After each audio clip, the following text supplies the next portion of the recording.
Good morning friends, কুয়াশা ভরা সকাল, সবাইকে অভিনন্দন। তো ফ্রেন্ডস, দেখতে পাচ্ছ চারিদিকে সবুজে সবুজ, আলু ক্ষেত, সরিষা ক্ষেত। এই দেখুন সরিষা সরিষা ক্ষেত, কি সুন্দর সরিষা হয়েছে দেখুন ফ্রেন্ডস।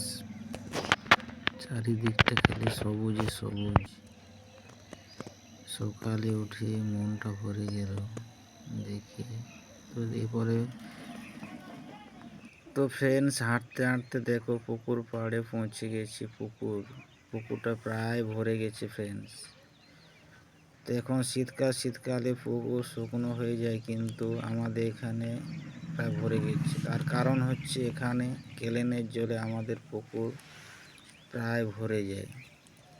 তো এই পুকুরটিতে মোটামুটি প্রায় 800 জন মানুষের স্নান, কাচা সব কিছু এই পুকুরে।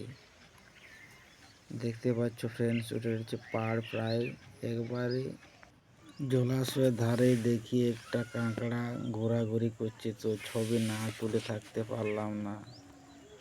দেখো কাঁকড়াটা প্রায় জলে ঢুকে গেছে।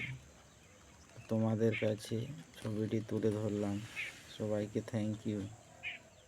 হ্যালো গাইস, তো দেখতেই পাচ্ছ সকাল সকাল চা বিস্কুট নিয়ে বসে গেছি।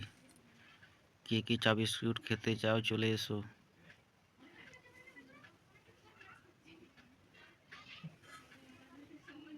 চা সকালটা চায়ের চুমুক দিয়ে শুরু করলাম। সবাইকে অসংখ্য অসংখ্য ধন্যবাদ ফ্রেন্ডস। ভিডিওটি ভালো লাগলে লাইক, শেয়ার, কমেন্ট এবং পাশে থেকো। সবাইকে থ্যাংক ইউ ফ্রেন্ডস।